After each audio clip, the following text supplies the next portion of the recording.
Queers! We are back with another super fun interview. Today we are talking to the wonderful Vico Ortiz, who played the beloved Jim on Our Flag Means Death. Welcome to the podcast, Vico. Oh my goodness, buenos dias, buenas tardes, buenas noches. What a delight to be here. We are super excited if you can't tell. So we're currently covering Our Flag Means Death, and it is amazing. Your character is part of a crew with distinct personalities, definitely distinct.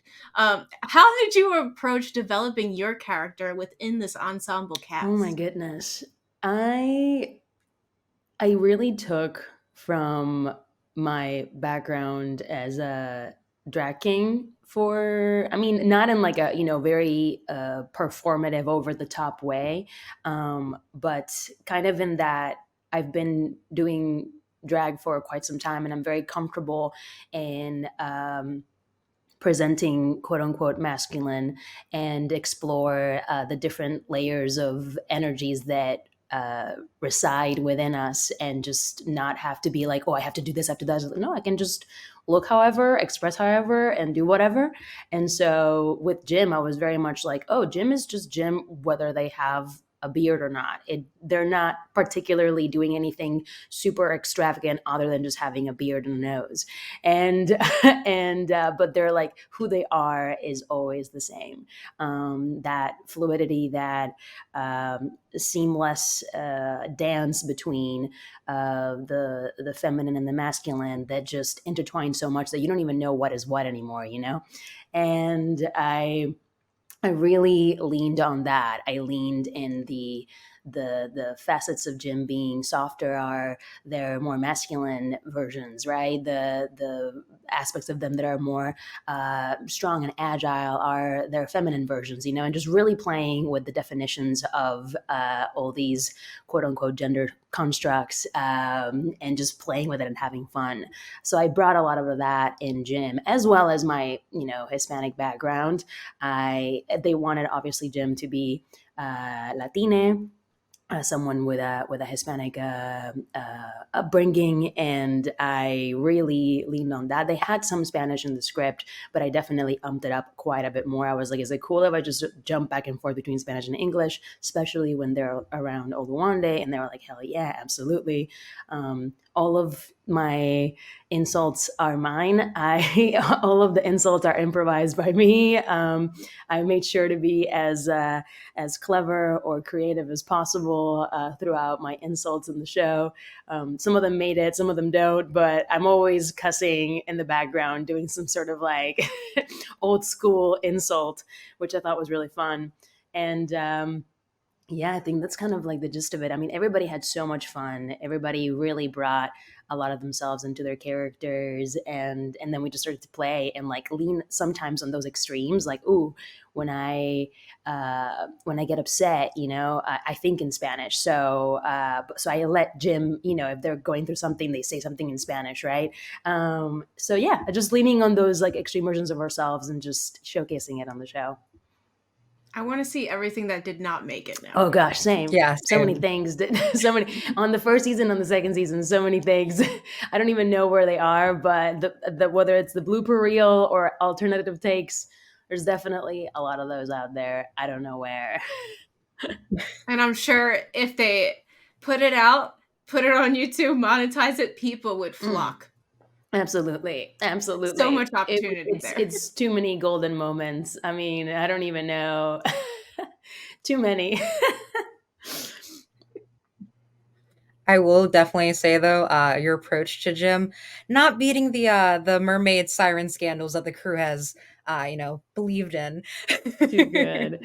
Honestly, though, I mean, mermaid sounds like a good time too. But yes, definitely, it's like, come on, out of all the things, there were a few. They didn't even once they write the episodes, that we have the table read, and then there's adjustments and all that jazz, and oftentimes it's because of time.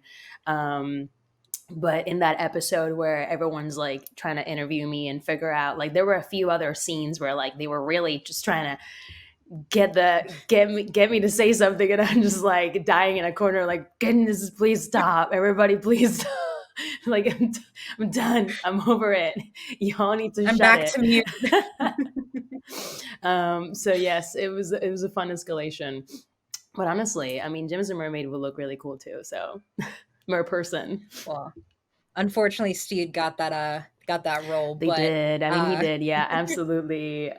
Steed definitely. I mean, and he looks great. I mean, Reese definitely fucking nailed that. but the show explores themes of friendship, loyalty, and self discovery.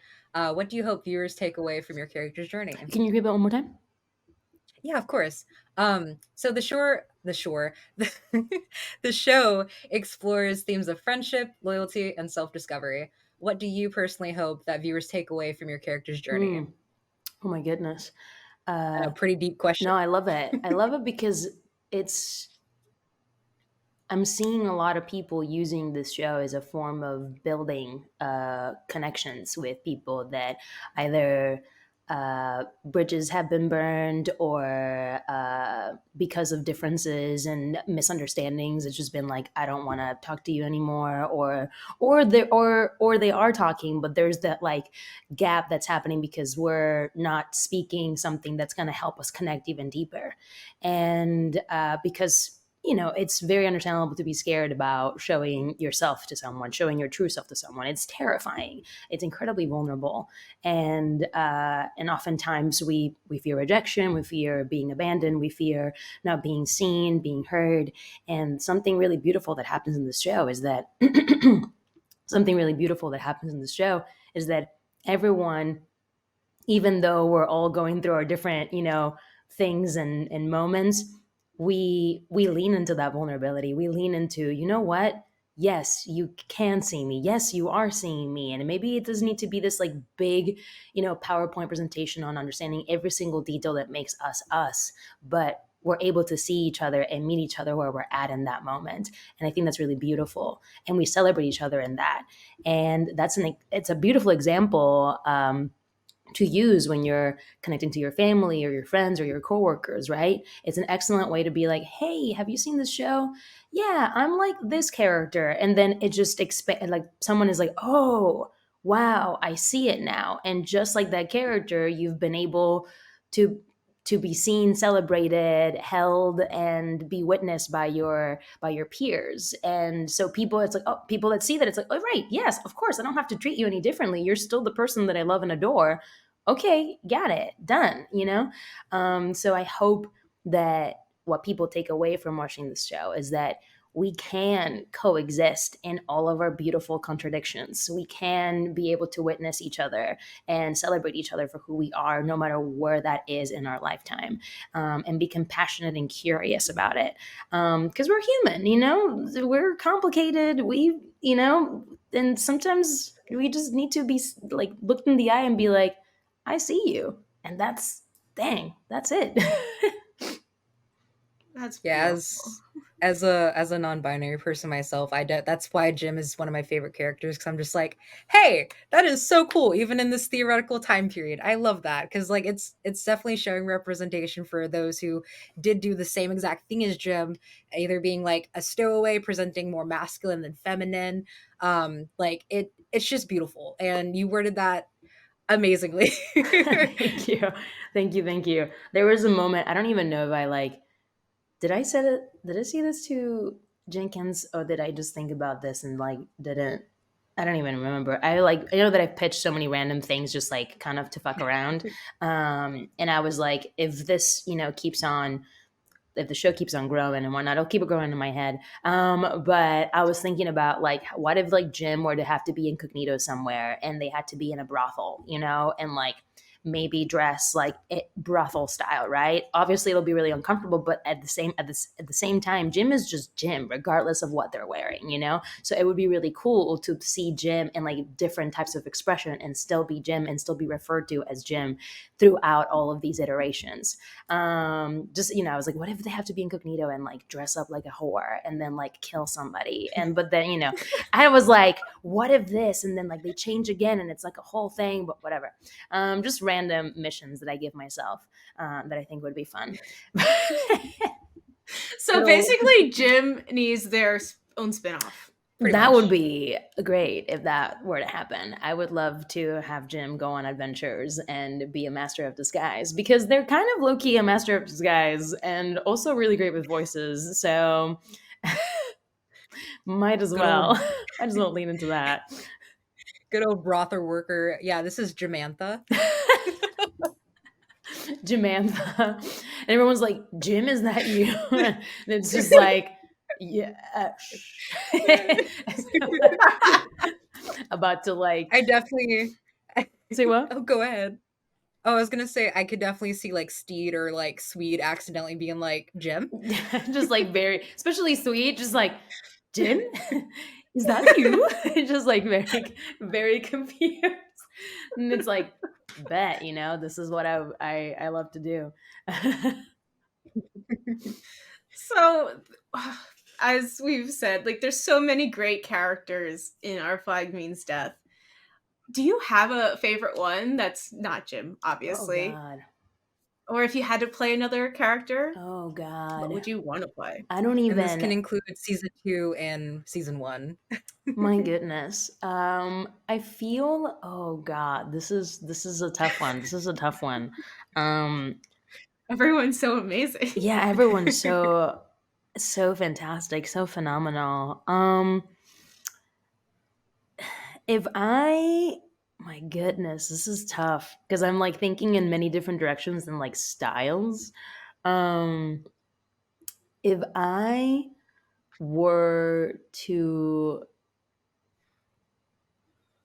goodness, I'm just like thinking because everybody brings like such different flavors to each character, and I'm like, what would I do if I like were to like, what other choices can I make and like lean into something, a little differently. I mean, I cosplay, Izzy Hands because I love Izzy Hands. I don't know if I would want to be Izzy Hands. I think Con O'Neill is just a absolutely spectacular actor, and I would just like I'm just happy to cosplay and just like dress up and be like, "Yay, we did it!" But I don't know if I actually would want to play Izzy Hands. Um, I think I would have a lot of fun being Frenchie. I think I would have a lot of fun being Frenchie.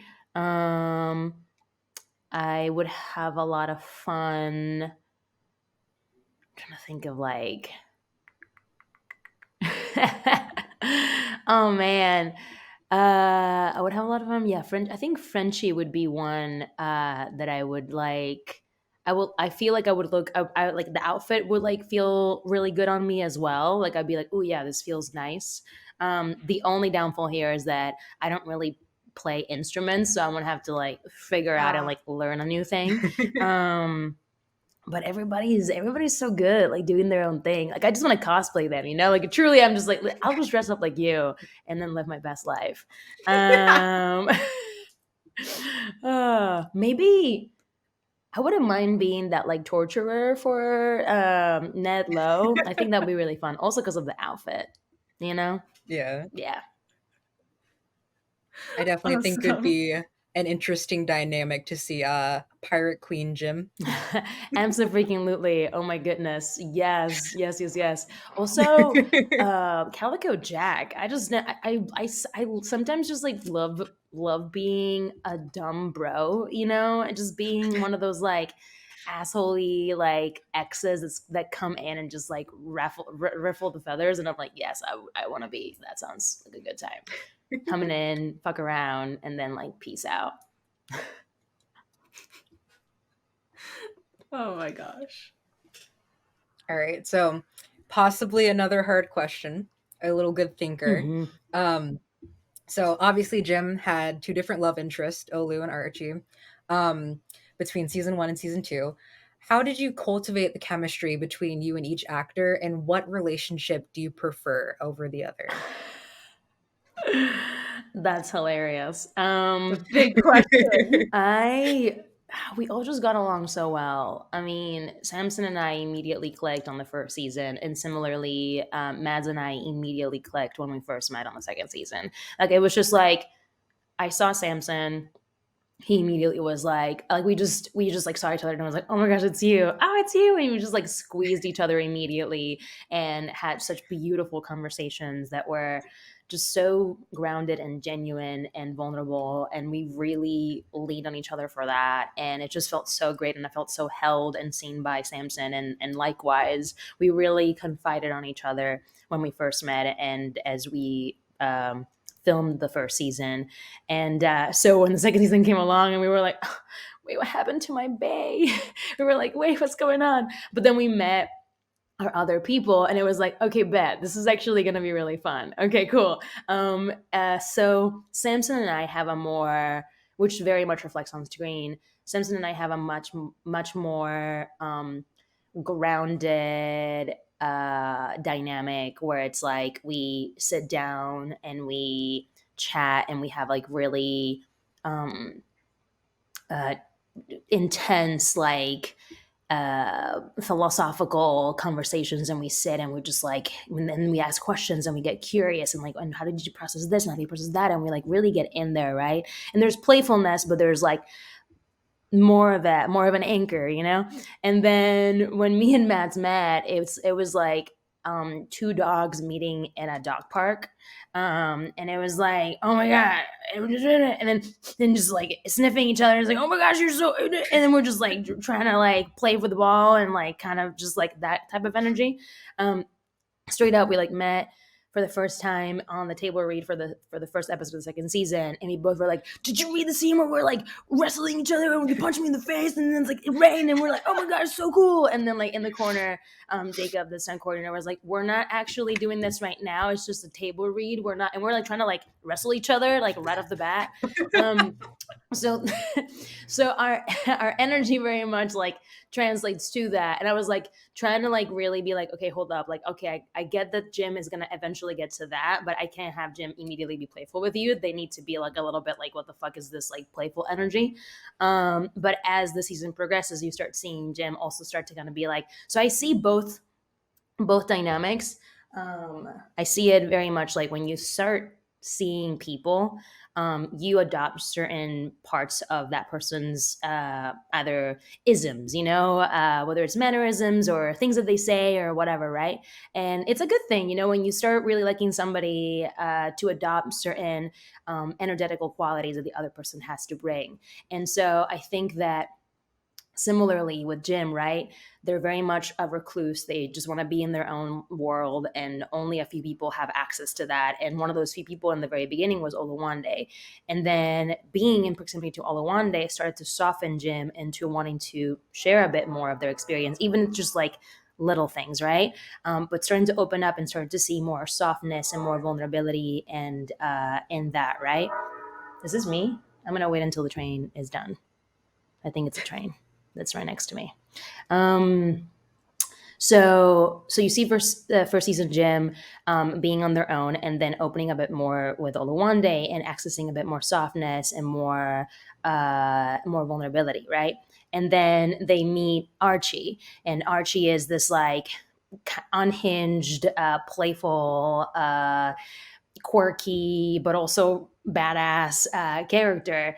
And so now Jim, that has access that vulnerability and that softness, starts to open up to Archie and is like, oh wait, we don't have to always be so serious. We can have some like moments of playfulness. We can like have moments of laughter and goofiness and silliness. And they actually Archie liked that in that first like couple episodes. Like Jim is doing voices, and it's like, that's kind of cute. And it's like, oh, okay, you like it when I'm goofy, So it's like, then now you see Jim kind of accessing both of these elements of each relationship and learning and growing more into themselves in that process. So I will say that me on the day to day is very goofy and very playful. So I wasn't like, me and Mads just like rile each other up. And then Samson and I are a little bit more like, okay, we'll have a more playful banter, but it's more quiet, more like toned. And then like Mads would come up and be like, yeah, let's fucking get crazy. So when three of us were together in scenes, it was just like absolute chaos, because we're all just like, we just love each other so much and are so comfortable with each other. And yeah, it was a very good time. I don't know if like Jim would have particularly a preference over which relationship. Similarly to me, like I would not be able to be like, I like this one over this one, because I feel like each person brings something different to the table that helps Jim grow into and to step more into themselves. That is completely fair. I was gonna say the vibes I got was with Olu is more so like kind of toning down Jim, bringing them down to earth and everything, more of like a bromance. Whereas with Archie, it was more so embracing like the fucked up situation going on, Hmm. while also embracing like the inner child that Jim never really got. Correct, 100%. A lot of healing for Jim in the second season for sure. And you kind of just like see like chunks of it and whatnot, right? But it's like I was trying to do my best to like kind of be like, okay, so now we're in this episode and like there's so much time that has passed, and like, let me fill in the blanks, and hopefully, with fan fiction and many other things, then things can get, filled out in between. But I was like, yeah, like Jim is like learning to be themselves and like take space. And I think that's something that for a very long time, that's how they were raised in the beginning. It's just like, don't take space, actually be silent, be quiet, like don't be noticed and kill people. So now it's like, wait, I can be noticed. I can step in and take space and be silly. And it doesn't all have to be serious. And I don't always have to kill people, which is a great time. Yeah, I gotta say, thank goodness for fan fiction, so we But can continue these things, because things need to stop getting canceled. We need Yeah. more. I know, I know. It's an interesting time in the industry right now. So I'm just kind of witnessing where the shifts are happening. But yeah, it's we're going through a shift right now. So it's kind of just like, where are we going, what's happening, and then how can we um come out on the other end triumphant, as we always do. We always find a way to like, wiggle in. But in the meantime, it's like, wait, what the fuck is happening? So many changes. Yes. So we put on Twitter if anyone had questions, and boy, did they I have bet. questions. So people are so excited that you are here, and we're also talking to um, a few other I'm people, so including excited. Hells Gypsy, yeah. the costume designer. So Gypsy we're is looking forward incredible. to Wait, Gypsy Gypsy or and Nancy. Wada from Gypsy and Nancy. Gypsy? Gypsy, Yeah. And Gypsy, Nancy. Oh, amazing. and Yes, Nancy. Nancy. Oh, those two are phenomenal. Absolutely phenomenal. Okay, so we have a few questions here from the audience, and forgive us because we may not pronounce these handles All correctly. good. I struggle with the same, so it's all good. So at Renee MS14 asks, Jim's gone through a lot of change in season one and between seasons and in season two, is allowed to be themselves a lot more. Does this Jim have more of you in them, and was there anything challenging about it? Um, yes, it has a lot more elements of me, and the challenge was not make it so much like me. I was like, I'm happy to be an example of freedom within yourself, but I also didn't want Jim to be like straight up just me. Um, it doesn't. I was like, I mean, I love Jim, but I'm not really like, I'm not. I'm such a little fruit ball, and I'm here for Jim having a little bit more fruitiness in them. But I also was like, wait, there's like other elements of Jim that I don't want to like neglect, right? Um, so yes, definitely. I think the challenge was like, okay, this is me, but then this is like Jim doing the something that feels very comfortable to me. So then, like, how do I add elements of like sometimes being like, oh, this is a little uncomfortable, but feels good. Okay, like this is a little out of my comfort zone, but like, I'm into this. Versus me, that I'm just like, oh fuck yeah, let's go. So adding a few more things of like Jim kind of being like, oh, this. And there's a few moments where I'm like, oh no, I'm gonna lean into like Jim being really free. Specifically the episode where Calypso's birthday, I was like, this is pride. This is like like Jim is like, oh my gosh, this is it's like their first pride parade essentially, and they're like, wow, I can just be themselves, and I'm like so full of love, and it's like I can lean into that. So I really went in there. um and then you have Jib and other aspects of themselves where it's a bit more them with like sprinkles of fruitiness. But yes, yeah. It was really cool to see. I was not expecting them to go in that route with Jim, and I was like, okay, cool, but that makes sense. They're learning, they're growing, they're being affected by the people around them who want to lean on each other, who want to be sensible and soft, and that's okay. And they're like, oh yeah, all right, yeah, I can be done with that. I think it's really sweet. Follow-up question, since you brought up Calypso's Oh yeah. birthday. This is asked by SLN The Wind 43 222. Jim in Our Flag Means Death has inspired many drag and burlesque performances. Do you have one that you really enjoyed, and how does it feel to inspire those artists? I haven't seen too many. I want to see more. Hells yeah, I'm so into it because there's so many cool things that you can do with. I mean, all the characters, ropes, knives, fishnets. There's many things you can do burlesque wise with all these characters, and it's so fun. I feel like drag is such a beautiful platform to uh, explore yourself and be curious and try things. It's a really beautiful safe space to be celebrated in community about your exploration of the self, and it's really really rad. So I think whether it's using Jim or any other character in the show in a burlesque performance, I'm like, hell yeah, because that's what these characters are doing with each other anyway, not in a burlesque style, right? But in the boat, they're very much just like, okay, this is me. Are you cool? Is everybody cool with that? Is everybody all right? No one's batting an eye. All right, I'm gonna keep going, and it's like they're all being celebrated by being who they are, even though they're a bunch of misfits, but they all fit together, which is kind of how chosen family works. So I love that. That in these burlesque spaces, people are celebrating each other in that playfulness and that exploration. Cause fuck yeah. I mean, especially for us queer folks, our bodies oftentimes,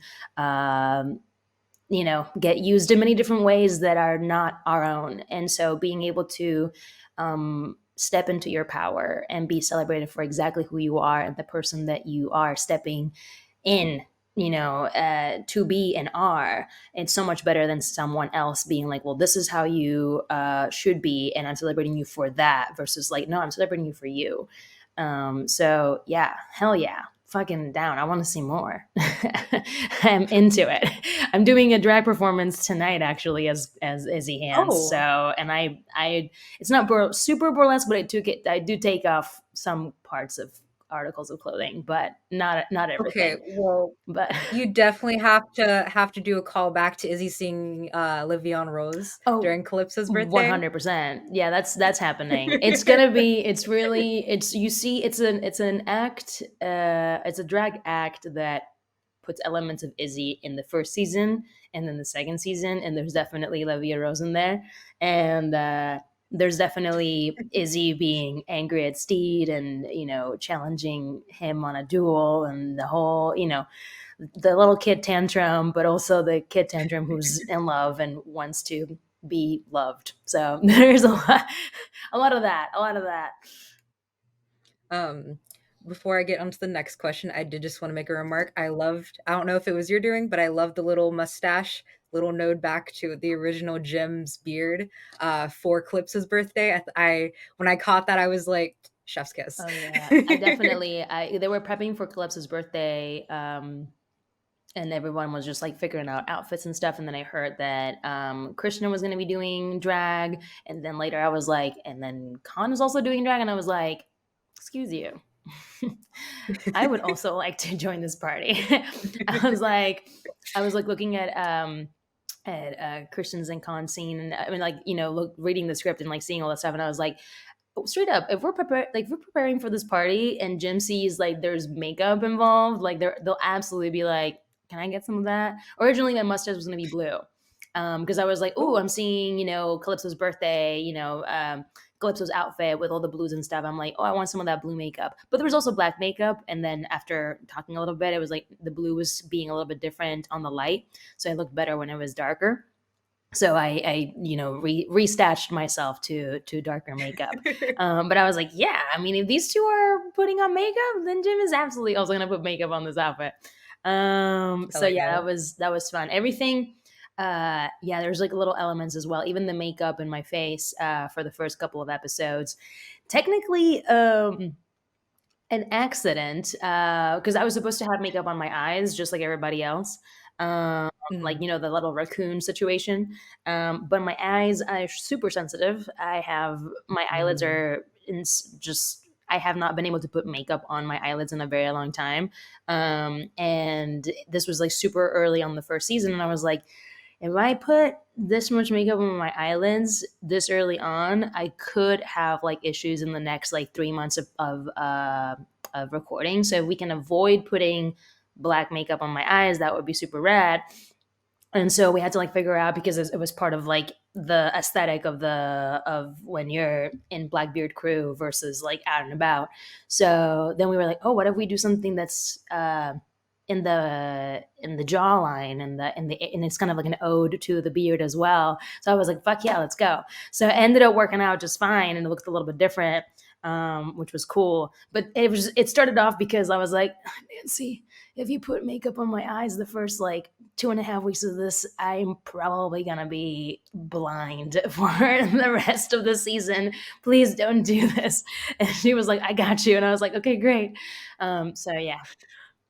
We'll have to ask Nancy about that then. Oh, For definitely, sure. She was definitely. brilliant. She really found a very creative way to implement that made it really seem cool and nuanced and better than what I had originally expected. So yeah, that was cool. All right. So the next question comes from Ghost in the Skaz.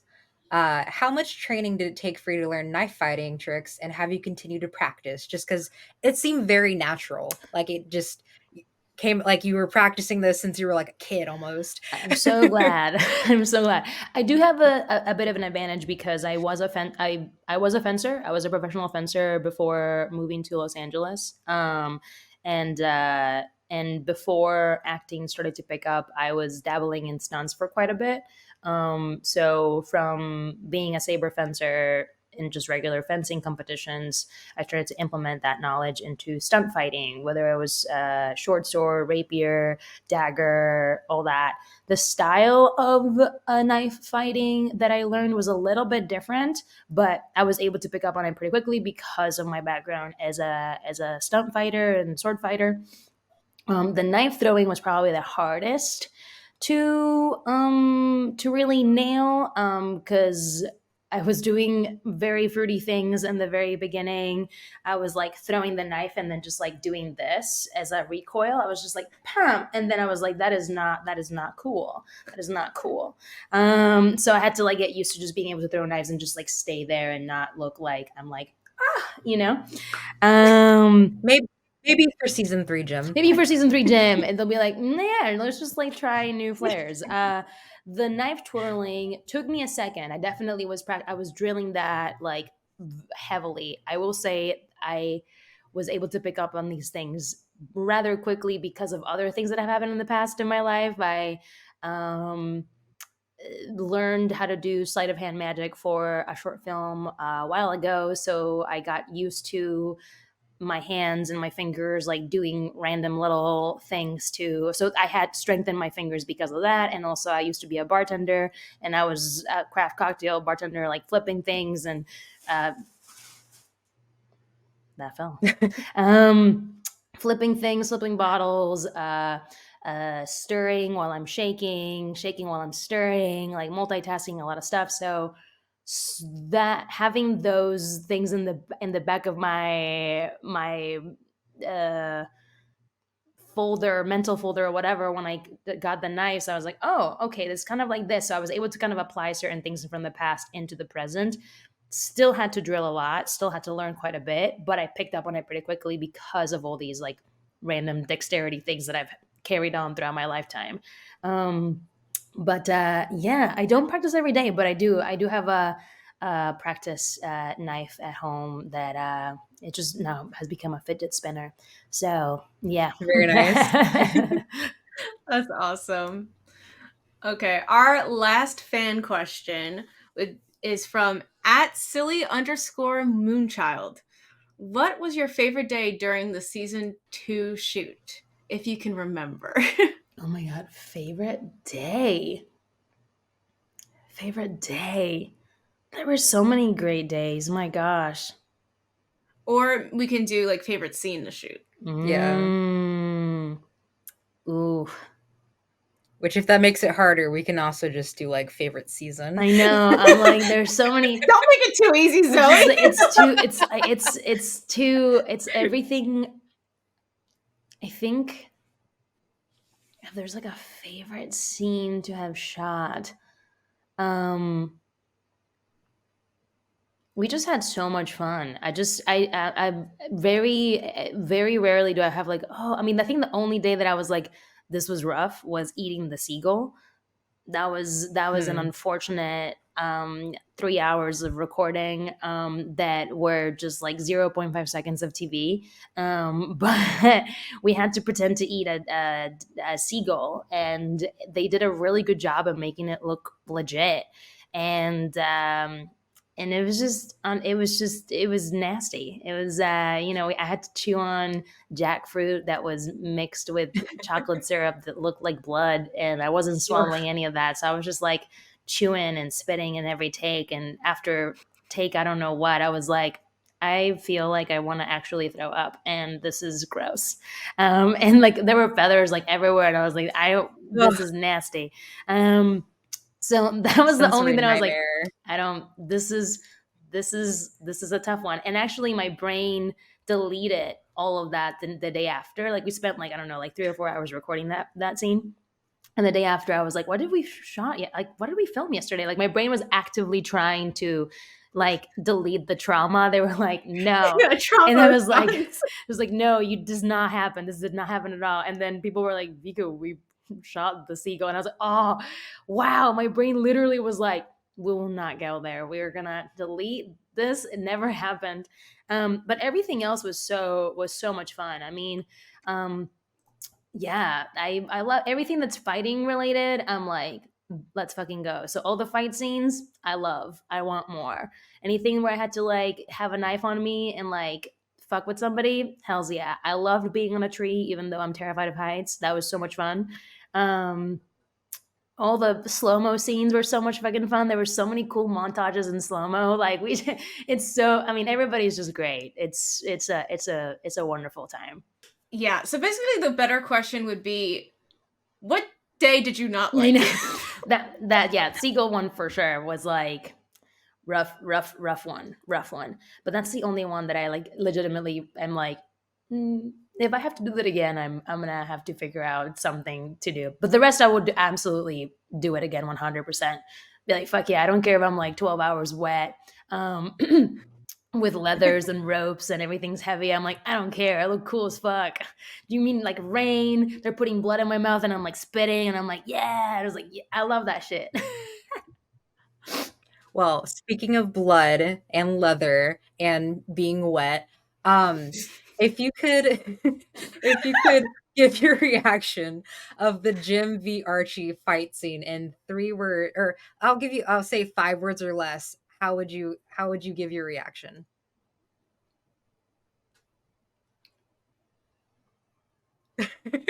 It's the word limit.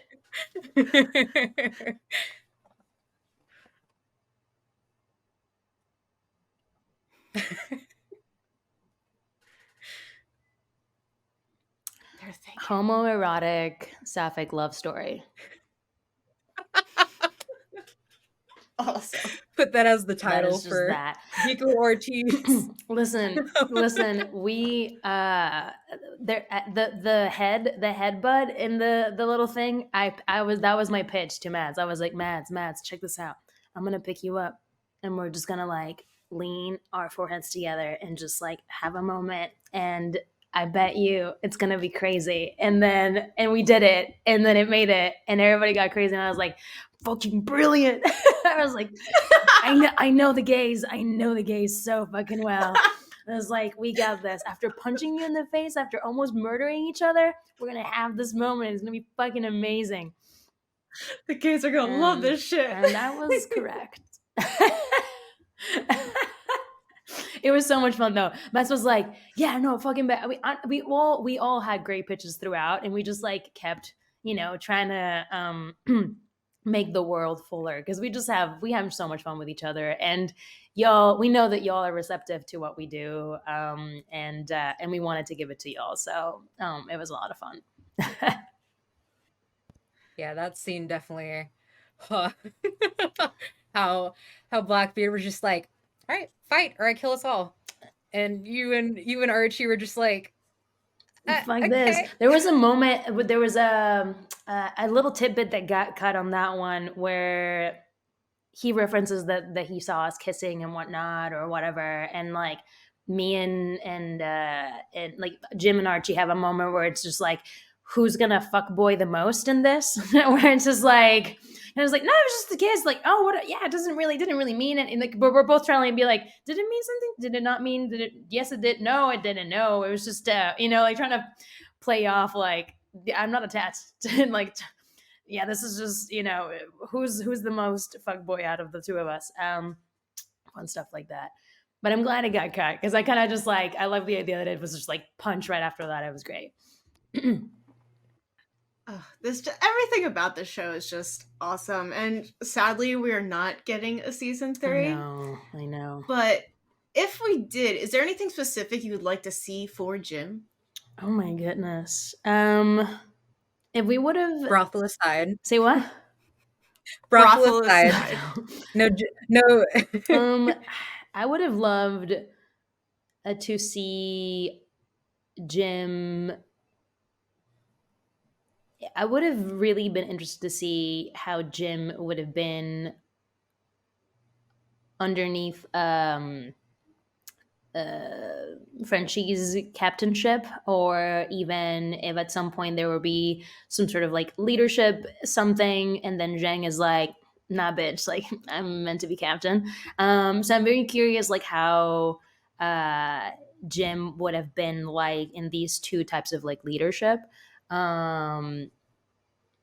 I think that they went from being the muscle into like, okay, I don't always have to use force or violence to get my way. So see more of that, learning curve for Jim, and like, oh, well, now that we're not going to be killing everybody that we see, let me learn all these different tactics, right? So like thinking in a polycule matter, and like what we were talking about earlier with like Jim learning from Olu, Jim learning from Archie, what would it be like Jim learning from Zhang, and how she's very intellectual in her chess pieces. She's very like, I'm going to ask questions that are going to make you do this for me, right? So like there's different types of strategy here now. And I'm curious as to like how Jim learns from that, and like, ooh, okay, how can I use almost like diplomacy to get my way, or try to advance in this world, and implement that into their repertoire. Yeah, I definitely, tons of hijinks for sure. I mean, I'm like, I just want to fight more. I'm here for all the fights. So I know that I'm like, Jim is learning to not be violent, but I'm like, listen, a little something here and there won't hurt nobody. Or maybe it will, a little bit. Fights are fun. Absolutely. You are in another show that we will be covering soon. Sex Slaves of College Girls. Hell yeah. Could you just talk like a little bit about the project? Oh my goodness. Yeah, Sex Lives of College Girls follows the stories of 4 college now roommates. Most of them are roommates. Yes, they become roommates eventually, all of them. I believe it's from the very very beginning. Am I confusing Yeah. it with? Oh, because one of them was trying to not be roommates, and then I'm like, yeah. there. I was like, why am I? Yes. Layton's like, what the I was hell? like, wait, hold on, am I mixing the synopsis? They're all very horny for very different reasons. So they are exploring, who they are, and also kind of like a learning to be adults in this world, and what they actually want outside of their parents' wishes. And it's really sweet. I am part of one of the storylines, Layton's storyline, which is Renee Rapp. She And if you don't know who that is, where have you been? I know. She's freaking hilarious. Renee Rapp is brilliant. Incredible singer, actress, performer, just really wonderful, really kind, and earnest. And yeah, I am part of this center, women's center, and LGBT center in the college, and Renee's character Leighton needs to do some time there because she was a little naughty and got drunk and needed to do some hours. But then turns out she starts to like catch feelings to one of my friends, who is Alicia, played by Midori Francis. And those two start to kind of have a budding romance, but then, as sapphics do, they'll have a little bit of like a will they, won't they. Midori's character, Alicia, starts to be like, hey, I kind of want someone who's out and proud and is not going to put me back in the closet. So that puts Leighton in a kind of a tough spot. I play Tova. I'm just like, I'm there throwing some zingers here and there, and sprinkle a little bit of that like world in the college scene as a queer person, and but they're in support of Alicia and Ginger. And there's a third season they're filming right now. I think I might be in it. I'm not sure. That was the follow-up question. I was like, I hope you're in it. I hope so too. At least in one episode. I think at the very least maybe one episode. I know that I have pitched many times to do some sort of drag fundraiser on the show. So I'm like, every time I'm like, you know what colleges do? Fundraisers. And you know what I do? Drag. So how rad would it be they did a drag fundraiser in this college? So I'm always pitching it. So maybe we'll see. Maybe it'll happen. Maybe it won't. Well, I mean, so hopefully they get picked up for a season 4. And we unfortunately know that Renee Rapp is leaving the show. Yeah. There is a spot open for that 4th person. I think Tova could step in. Who knows? I mean, Tova, from the last time that I did the thing, is single. So they got broken up with. So so they are available. They are available. But it was so much fun, honestly. Being in that show is just a bunch of playfulness as well. Justin Noble, who's one of the showrunners and writers, and has directed several of the episodes. He's so much fun to work with. He's so silly. He's an incredible director. Really just squeezes every option of the line with all the comedy. It's so great to watch him work. So yeah, hopefully a little something, whether you'll see more different types of slutting around, because it's a very horny show. Everyone's really horny. So I'm hoping there's a little bit of that, sprinkled over Tova, and maybe Ginger, who's another very interesting character that a lot of question marks, a lot of things come out of Ginger that I'm like, wow, you really something there for sure. I love that show. I love everything you're in, okay? All your projects are so great for the LGBTQ community, and just everything you do is amazing. We're basically out of time, but I do want to bring up one last project you did, because I recently watched it and it's so good. I just watched your web series, These cute. Thems, and it's if you're listening and you have not watched it, go watch it, because it is hilarious. Yes. I could not stop laughing. Your character is the best, and even I was learning stuff. I mean, I have so much to learn still, so same. I have so much to learn, which is why I love doing queer shows and queer content, because I get to learn so much as well along the way. I definitely, for These Thems is a big reason why I've been such a loud advocate. Just because, one second.